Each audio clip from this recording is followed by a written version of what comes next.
Chapter 23. Then Yeshua spoke to the crowds and to his disciples, saying, The Torah scholars and Pharisees sit on the seat of Moshe. So whatever they tell you, do and observe. But don't do what they do, for what they say, they do not do. They tie up heavy loads, hard to carry, and lay them on men's shoulders, but they themselves aren't willing to lift a finger to move them. All their works they do to be noticed by men. They make their tefillin wide and their tzitziot long. They love the place of honor at feasts, the best seats in the synagogues, greetings in the marketplaces, and to be called rabbi by men. But you are not to be called rabbi, for one is your teacher, and you are all brothers. And call no man on earth your father, for one is your Father, who is in heaven. Nor are you to be called teachers, for one is your teacher, the Messiah. But the greatest among you shall be your servant. Whoever exalts himself shall be humbled, and whoever humbles himself shall be exalted. But woe to you, Torah scholars and Pharisees, hypocrites! For you shut people out of the kingdom of heaven. For you do not enter yourselves, nor do you let those enter who are trying to go in. Woe to you, Torah scholars and Pharisees, hypocrites! For you travel over land and sea to make one convert, and when he becomes one, you make him twice as much a son of Gehenna as yourself. Woe to you, blind guides! You say, whoever swears by the temple, it is nothing.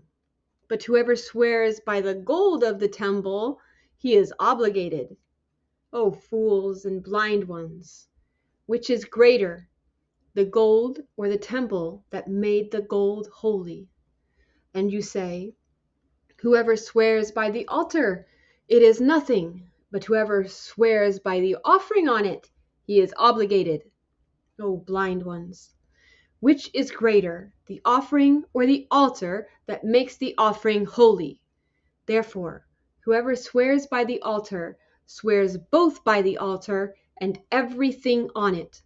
And whoever swears by the temple swears both by the temple and by him who dwells in it. And whoever swears by heaven swears both by the throne of God and by him who sits on it.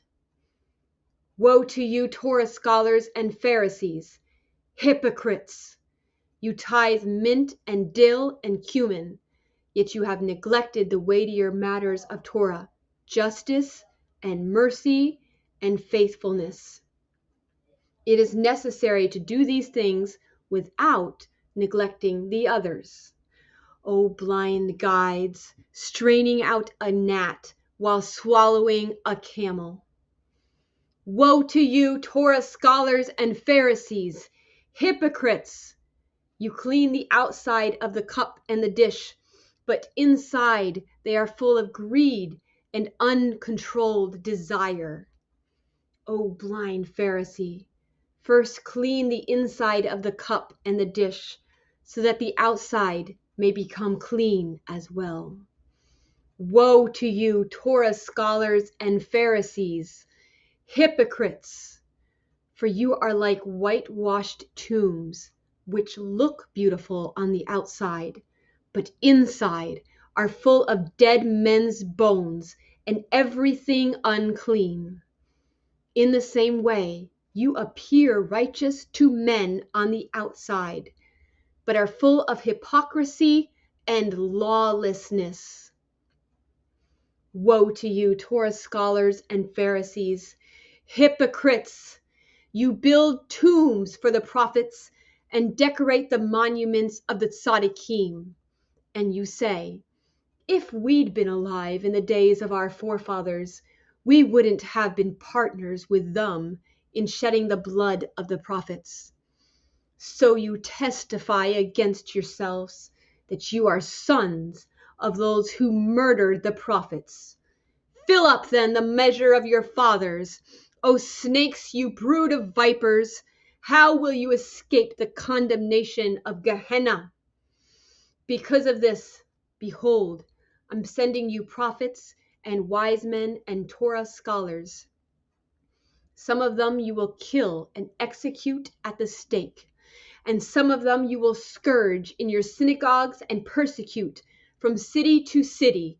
And so upon you shall come all the righteous blood shed on earth, from the blood of righteous Abel to the blood of Zechariah son of Berechiah, whom you murdered between the temple and the altar.